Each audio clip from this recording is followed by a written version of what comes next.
Carta a los Gálatas. Capítulo 1.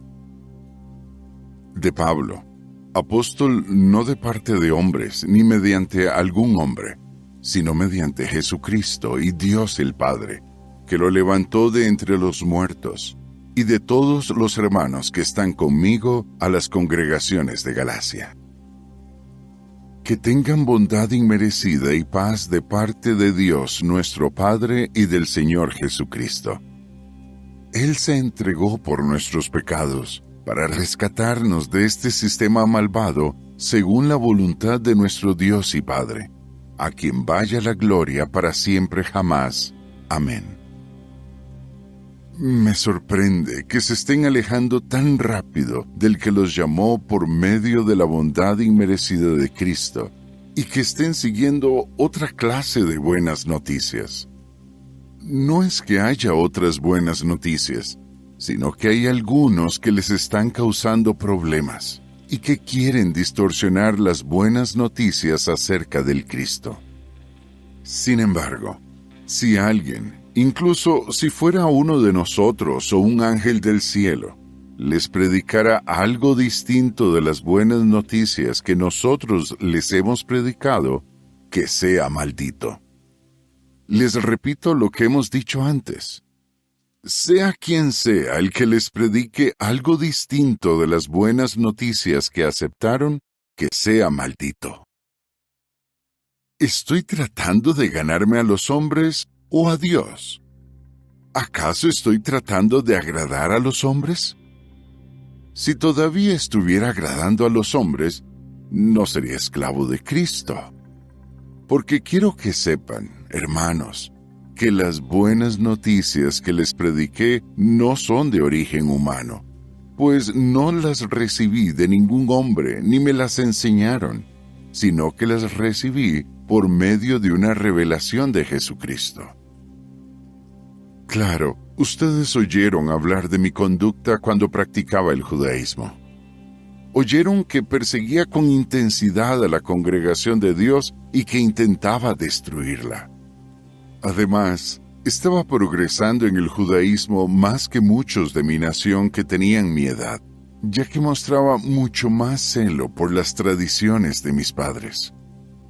Pero cuando a Dios, que causó mi nacimiento y me llamó por medio de su bondad inmerecida, le pareció bien revelar a su Hijo usándome a mí, para que les predicara a las naciones las buenas noticias acerca de Él, no fui inmediatamente a consultar a ningún ser humano. Tampoco subí a Jerusalén a ver a los que eran apóstoles antes que yo. Más bien, me fui a Arabia y luego volví a Damasco. Entonces, 3 años después, subí a Jerusalén para visitar a Cefas y me quedé con él 15 días. Pero no vi a ninguno de los otros apóstoles, solo a Santiago, el hermano del Señor. Les aseguro ante Dios que esto que les escribo no es mentira. Después fui a las regiones de Siria y de Cilicia. Pero las congregaciones de Judea que estaban en unión con Cristo no me conocían personalmente. Solo oían decir: el hombre que antes nos perseguía, ahora está predicando las buenas noticias de la fe que antes intentaba destruir. De modo que empezaron a darle gloria a Dios debido a mí. Capítulo 2. Entonces, después de 14 años, volví a subir a Jerusalén con Bernabé, y también llevé a Tito conmigo. Subí debido a una revelación, y les expliqué a los hermanos las buenas noticias que estoy predicando entre la gente de las naciones. Sin embargo, lo hice en privado ante los hombres que eran muy respetados, para asegurarme de que no estaba corriendo ni había corrido en vano. Pero ni siquiera a Tito, que estaba conmigo, lo obligaron a circuncidarse, aunque era griego. La cuestión surgió a causa de los falsos hermanos introducidos silenciosamente, que se infiltraron para espiar la libertad que tenemos en unión con Cristo Jesús y así conseguir esclavizarnos por completo. Pero nosotros, ni por un momento, cedimos ni nos sometimos a ellos, para que la verdad de las buenas noticias continuara con ustedes. Y en cuanto a los hombres considerados importantes, no me importa lo que hayan sido, porque Dios no se deja llevar por las apariencias. Esos hombres tan respetados no me dijeron nada nuevo. Al contrario, vieron que se me había encargado darles las buenas noticias a los incircuncisos, tal como a Pedro se le había encargado dárselas a los circuncisos. Porque el que le dio poder a Pedro para ser apóstol entre los circuncisos, también me dio poder a mí para ser apóstol entre la gente de las naciones. Y ellos reconocieron la bondad inmerecida que yo había recibido. Entonces Santiago, Cefas y Juan, los que eran considerados columnas, nos dieron la mano derecha a Bernabé y a mí en señal de compañerismo, para que nosotros fuéramos a las naciones y ellos a los circuncisos. Solamente nos pidieron que nos acordáramos de los pobres, algo que también me he esforzado por hacer con empeño. Sin embargo, cuando Cefas vino a Antioquía, me enfrenté a él cara a cara, porque estaba claramente equivocado. Porque antes de que llegaran ciertos hombres de parte de Santiago, él solía comer con gente de las naciones. Pero cuando ellos llegaron, dejó de hacerlo, y se separó de ellos por miedo a los del grupo de los circuncisos. Los demás judíos también imitaron su hipocresía, y hasta Bernabé se dejó arrastrar por la hipocresía de ellos. Así que cuando vi que no andaban de acuerdo con la verdad de las buenas noticias, le dije a Cefas delante de todos: si tú, que eres judío, vives como la gente de las naciones y no como los judíos, ¿por qué obligas a la gente de las naciones a vivir de acuerdo con las costumbres judías? Nosotros, que somos judíos de nacimiento y no pecadores de las naciones, reconocemos que no se declara justo a un hombre por las obras de la ley, sino solo por la fe en Jesucristo. Por eso hemos puesto nuestra fe en Cristo Jesús, para que se nos declare justos por la fe en Cristo, y no por las obras de la ley.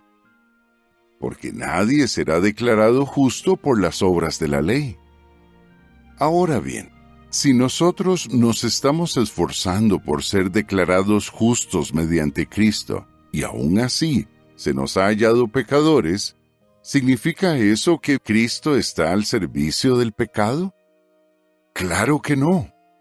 Si ahora reconstruyo las cosas que antes derrumbé, demuestro ser un transgresor de la ley. De modo que mediante la ley, he muerto para la ley a fin de que pueda vivir para Dios. Estoy clavado al madero con Cristo. Ya no soy yo el que vive, sino que es Cristo el que vive en unión conmigo. Así es, la vida que ahora vivo en este cuerpo, la vivo por la fe en el Hijo de Dios, quien me amó y se entregó por mí.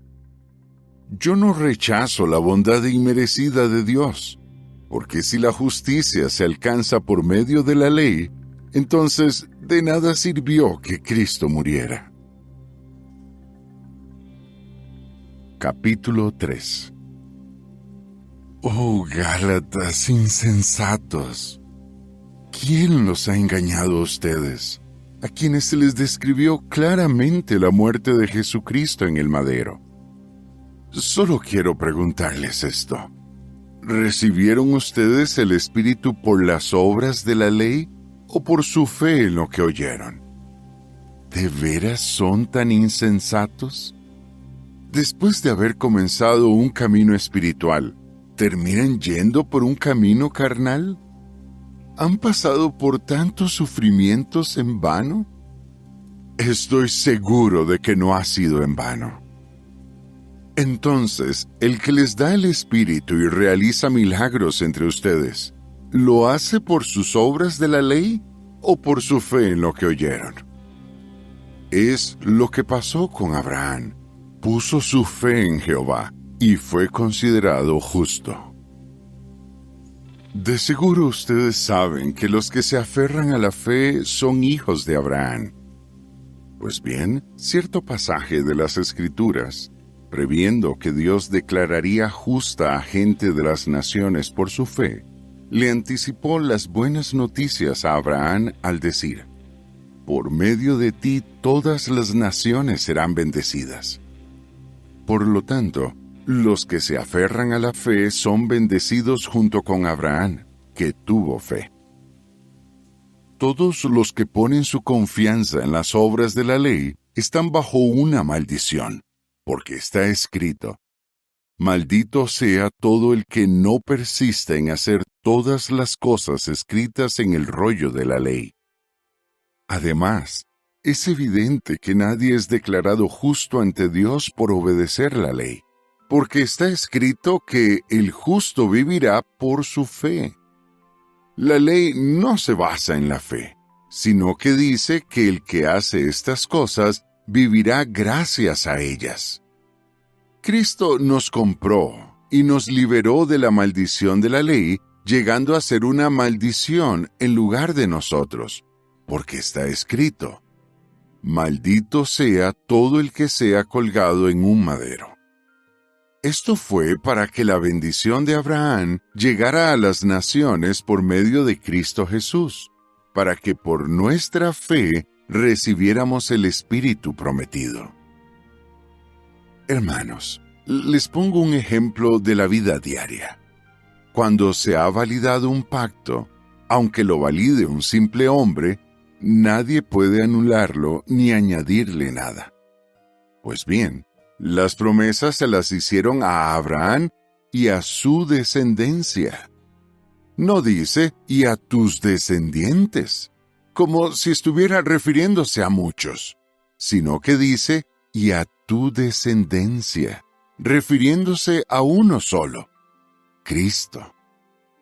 También les digo esto: la ley, que se dio 430 años después, no invalida el pacto que Dios ya había hecho, de modo que no anula la promesa. Porque si la herencia se basara en la ley, ya no se basaría en una promesa. Sin embargo, Dios se la dio bondadosamente a Abraham mediante una promesa. Entonces, ¿por qué se dio la ley? Se añadió para poner al descubierto las transgresiones hasta que llegara la descendencia a quien se le había hecho la promesa. Y fue transmitida mediante ángeles a través de un mediador. Ahora bien, no hay mediador cuando solo hay una persona implicada, y Dios es uno solo. Entonces, ¿se opone la ley a las promesas de Dios? ¡Claro que no! Porque si se hubiera dado una ley que pudiera dar vida, la justicia se alcanzaría por medio de la ley. Pero las Escrituras entregaron todas las cosas a la custodia del pecado, para que la promesa que se obtiene por la fe en Jesucristo fuera dada a los que demuestran fe. Sin embargo, antes de que llegara la fe, estábamos bajo la vigilancia de la ley. Estábamos bajo custodia, esperando la fe que estaba a punto de ser revelada. Así que la ley llegó a ser el tutor que nos guió hasta Cristo, para que se nos pudiera declarar justos por la fe. Pero ahora que la fe ha llegado, ya no estamos bajo un tutor. De hecho, todos ustedes son hijos de Dios por su fe en Cristo Jesús. Porque todos ustedes, que fueron bautizados en Cristo, se han vestido de Cristo. No hay ni judío ni griego, no hay ni esclavo ni hombre libre, no hay ni hombre ni mujer, porque todos ustedes son uno en unión con Cristo Jesús. Además, si le pertenecen a Cristo, entonces son descendencia de Abraham, herederos según la promesa. Capítulo 4. Ahora bien, les digo que mientras el heredero es un niño pequeño, no es diferente a un esclavo, aunque sea señor de todas las cosas, pues está bajo supervisores y mayordomos hasta el día fijado de antemano por su padre. Igualmente nosotros, cuando éramos niños, también éramos esclavos de las cosas elementales del mundo. Pero cuando se cumplió el tiempo fijado, Dios envió a su Hijo, que nació de una mujer y nació bajo la ley, para que comprara y liberara a los que estaban bajo la ley, y así nosotros pudiéramos ser adoptados como hijos. Ahora bien, como ustedes son hijos, Dios ha enviado el Espíritu de su Hijo a nuestros corazones, y éste exclama: Abba, Padre.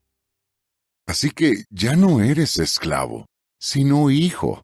Y si eres hijo, Dios también te hizo heredero. Sin embargo, cuando ustedes no conocían a Dios, eran esclavos de quienes en realidad no son dioses. Pero ahora que conocen a Dios, o más bien, ahora que Dios los conoce a ustedes, ¿cómo es que regresan a las débiles y miserables cosas elementales y quieren ser sus esclavos otra vez?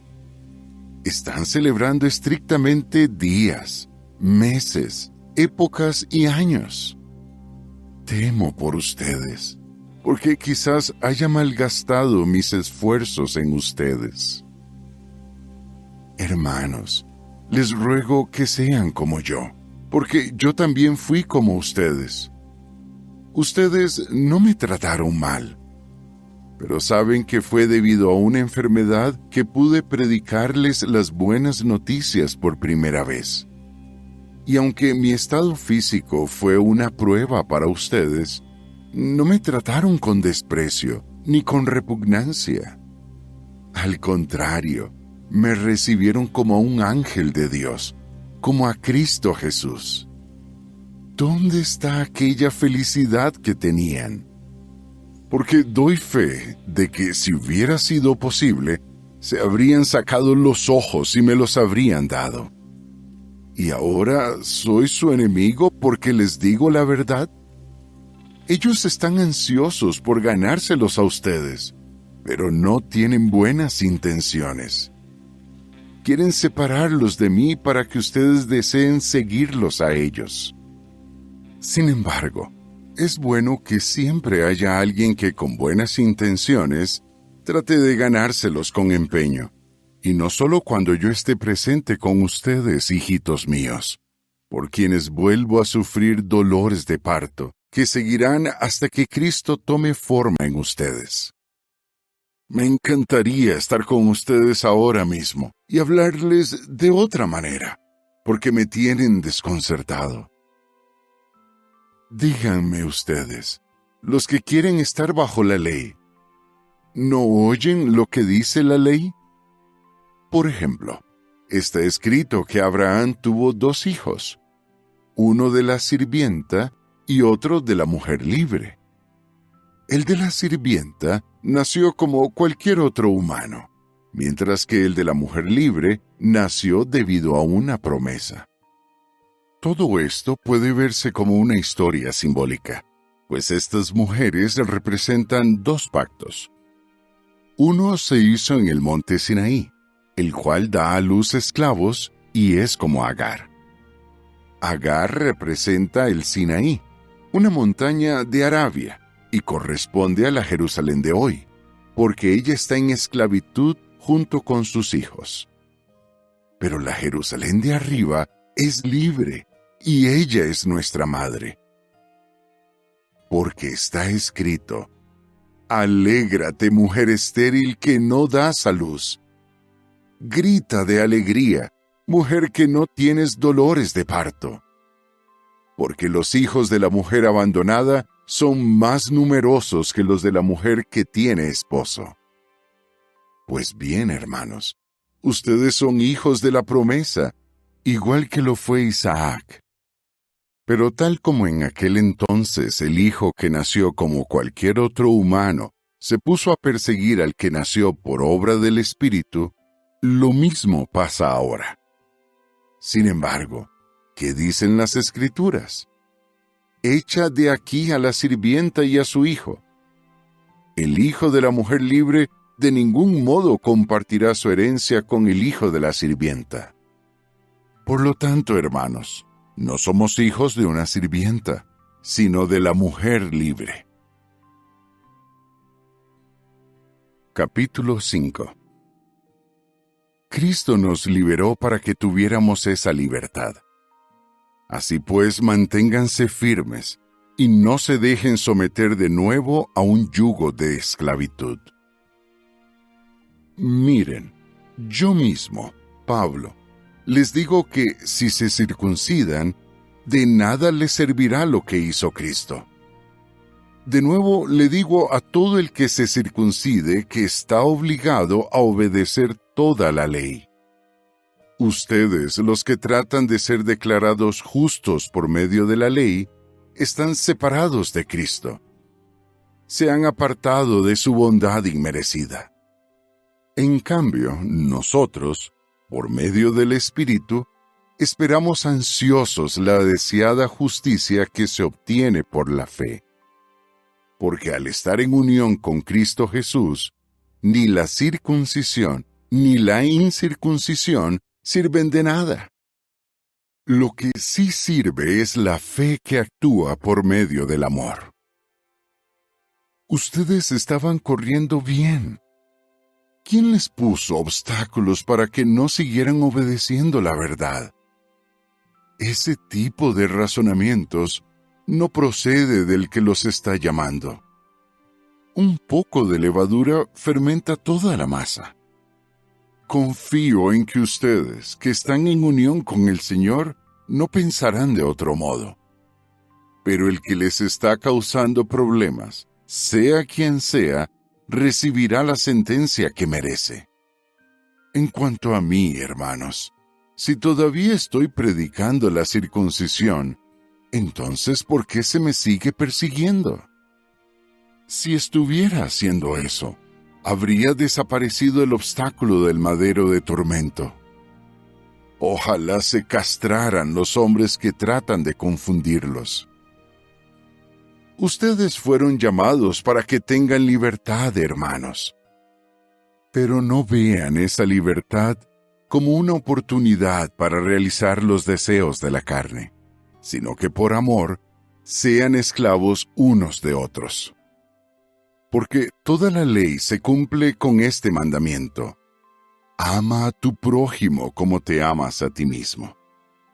Si aún así siguen mordiéndose y devorándose unos a otros, tengan cuidado de no destruirse unos a otros. Así pues, les digo esto: sigan andando de acuerdo con el Espíritu, y así no harán realidad ningún deseo de la carne. Porque la carne, debido a sus deseos, se opone al Espíritu, y el Espíritu se opone a la carne. Como uno se opone al otro, ustedes no hacen las cosas que quieren hacer. Es más, si el Espíritu los guía, no están bajo la ley. Ahora bien, las obras de la carne son evidentes, y son la inmoralidad sexual, la impureza, la conducta descarada, la idolatría, el espiritismo, las enemistades, las peleas, los celos, los arrebatos de ira, las riñas, las divisiones, la formación de sectas, la envidia, las borracheras, las fiestas descontroladas y cosas como estas. Les aviso, como ya les advertí antes, que los que practican estas cosas no heredarán el reino de Dios. Por otra parte, el fruto del Espíritu es amor, felicidad, paz, paciencia, amabilidad, bondad, fe, apacibilidad, autocontrol. No hay ley en contra de esas cosas. Es más, los que le pertenecen a Cristo Jesús han clavado la carne, con sus pasiones y deseos, al madero. Si vivimos de acuerdo con el Espíritu, también sigamos andando correctamente de acuerdo con el Espíritu. No nos volvamos egocéntricos, fomentando competencias entre unos y otros y envidiándonos unos a otros. Capítulo 6. Hermanos, aun si un hombre da un paso en falso sin darse cuenta, ustedes, los que tienen las debidas cualidades espirituales, traten de corregir al hombre con espíritu apacible. Pero que cada uno se vigile a sí mismo para que no sea tentado también. Sigan llevándose las cargas unos a otros, y así cumplirán la ley del Cristo.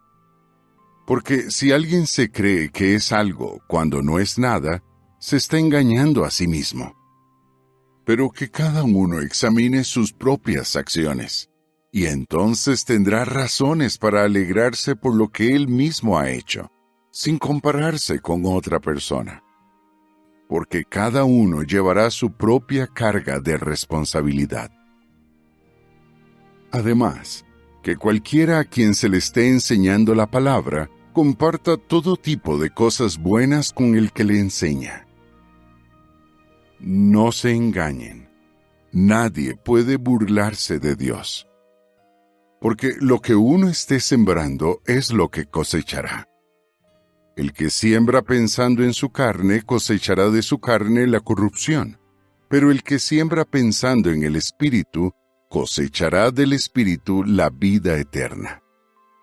Así que no dejemos de hacer lo que está bien, porque al debido tiempo cosecharemos si no nos cansamos. Por eso, mientras tengamos la oportunidad, hagamos el bien a todos, pero especialmente a nuestros hermanos en la fe. Vean con qué letras tan grandes les he escrito con mi propia mano. Los que tratan de obligarlos a circuncidarse quieren dar una buena impresión según criterios humanos.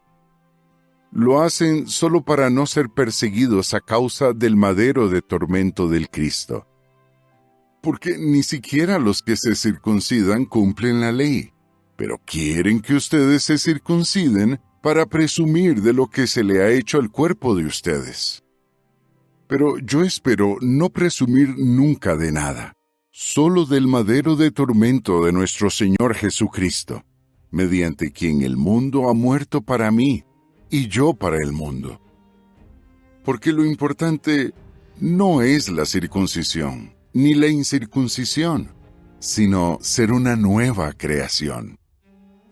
Que la paz y la misericordia estén sobre todos los que andan correctamente de acuerdo con esta regla de conducta.